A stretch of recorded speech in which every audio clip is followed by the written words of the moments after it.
So prototype is an artifact that was made as part of the development process of a toy. So that could be the wax sculpt of an action figure, or what's called a hard copy, the packaging and layout of the packaging. So anything that sort of goes into making the toy before the toy goes on shelves. With the way that things are right now, and the way you can network with people, and the way how old employees have this stuff still, there's almost like a black market for toy collecting, and prototypes is a big part of that. So this is a production sample of the mystery ball set, and it has the little Hasbro standard tag on it.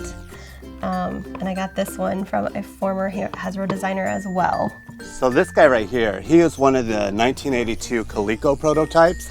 What they did is they took some of the soft sculptured kids, which are the soft face kids that were out first. They took them, they took a head, and they sent it to one of the doll designers, and they actually molded these plastic heads out of them. And he's super rare because he is the only black African-American Cabbage Patch prototype of that era known in the whole world. What do you do when you collect all of the production pieces that came out?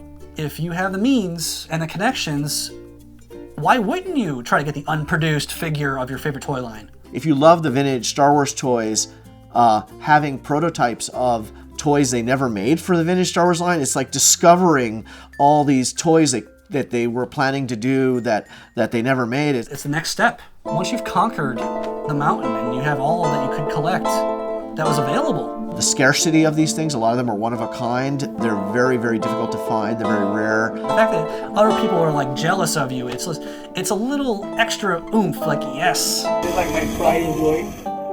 This is Warwolf, the prototype Manimal. And this is the second release when they made it as an actual figure to sell. But this is a prototype. These never came onto the market. I had a whole set. This is great. And then in addition to the pony, I have the original pitch art for this product. So when Hasbro designers go into pitch meeting and they will say, hey, I've got this great idea for a pony, here's my idea, and then they'll say yes or no. This is what was sold to the public. They made them look like the cartoon characters, okay? When they were in the infancy stages of prototypes, there were 2 or 3 that came in as a stone crackle. So it looks like an old Roman style. It's a stone and there's crackles happening in it and it's patinaed. Those were given to them as, what do you want to do? They chose to go the painted route, the cartoon version. Why I love it is you get to see a glimpse of all the stages of making a toy. Like, you love these toys, but you want to see what went into making it. Because if you know the process of what it goes through to make a toy, you go through wax sculpts, you go through molds, you go through samples, test samples, first shots, hard copies. So that is what could have been mass-produced out to the public, but ultimately not. That is the only one. And with prototypes, you pay for the name more than the figure. So for Star Wars, I don't even go near prototype Star Wars because it's such a massive market and the competition is so fierce. And people have the blank checks to outbid you no matter what you do. That it raises the market. Every time there's a sale, it just raises the bar for what those things go for. I have My Little Pony prototypes. These are pre-production samples of ponies that were later created.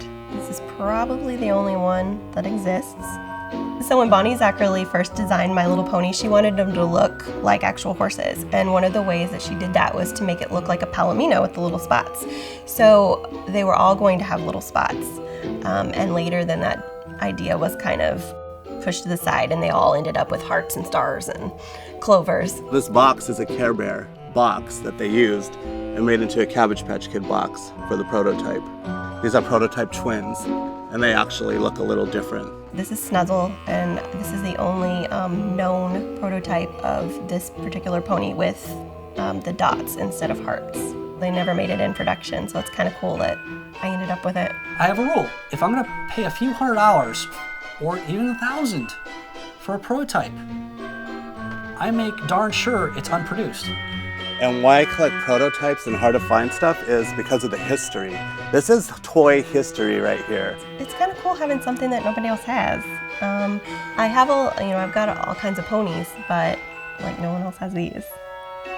And just to know that you're holding that piece of toy history is amazing. I don't know. I mean, they're cool. I don't know what